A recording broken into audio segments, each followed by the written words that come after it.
আমি শিখেছি নিজের জন্য বাঁচতে হয়। আমি জীবনে অনেক কিছুর ভিড়ে হেঁটেছি, অনেক মুখ চিনেছি, অনেক কথা কানে এসেছে, কিছু সরাসরি, কিছু ফিসফিসে। প্রথম প্রথম খুব খারাপ লাগতো, ভেতরটা যেন কেউ কুচি কুচি করে ছিঁড়ে দিত। চোখের সামনে হাসি, পেছনে বিষ। এতেই মুখে আচরণ আমায় অবাক করতো। আমি ভাবতাম, কেন? আমি তো কারো ক্ষতি করিনি, আমি তো সবাইকে আপন ভেবেছিলাম। তারপর একদিন বুঝলাম, কেউ আপন হয় না। সবাই আপনার ভালো চায় না। অনেকে অপেক্ষা করে কখন আপনি হোঁচট খাবেন, কখন আপনি ভেঙে পড়বেন, যাতে তারা আড়ালে দাঁড়িয়ে নীরব আনন্দে ভাসতে পারে।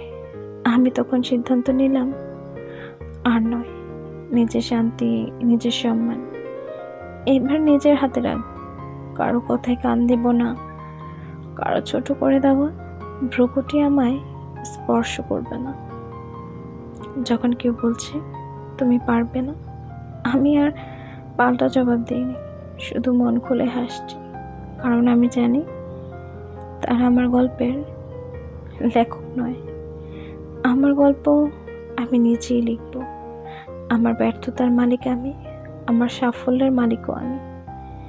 আমি শিখেছি সব প্রশ্নের উত্তর দিতে নেই, সব অপমানের প্রতিবাদ করতে নেই। চুপচাপ নিজের কাছে করে যেতে হয়। চুপ থাকা কোনো দুর্বলতা নয়, বরং ওটাই সবচেয়ে বড় শক্তি। আমি এখন অন্যরকম জীবন বেছে নিয়েছি। যখন অন্যরা পেছনে কথা বলে, আমি সামনের রাস্তা খুঁজি। যখন ওরা আমাকে ছোট করে, আমি আরো উঁচুতে উঠি। আর যখন বিষ ছড়ায়, আমি গন্ধ শুকি গোলাপের। এখন আমি জানি, কারো জন্য থেমে থাকবো না, কারো ব্যর্থ আনন্দের উৎস হব না। আমি এখন সময় বের করি নিজের জন্য। এক কাপ চায়ে মুগ্ধ হয়ে নিজের প্রিয় বই পড়ি, ছাদে উঠে আকাশ দেখি, পুরনো ছবিতে হারিয়ে যাই। আমি বাঁচি, নিজের জন্য বাঁচি। আমি শিখেছি কিছু সম্পর্ক ছেড়ে দিলে জীবন হালকা হয়, কিছু তিক্ততা মন থেকে মুছে দিলে নিঃশ্বাস গভীর হয়। সবাইকে সাথে নিয়ে চলা যায় না, এটা মেনে নিতে হয়। কারণ জীবনের পথে একাই হাঁটতে হয়, নিজের ছায়ার সাথে দিয়ে।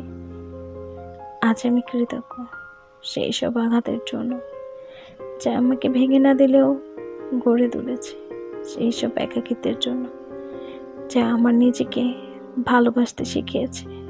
আমি এখন জানি, আমি কারো গল্প নেই, আমি নিজের জন্য নিজেই শক্তি।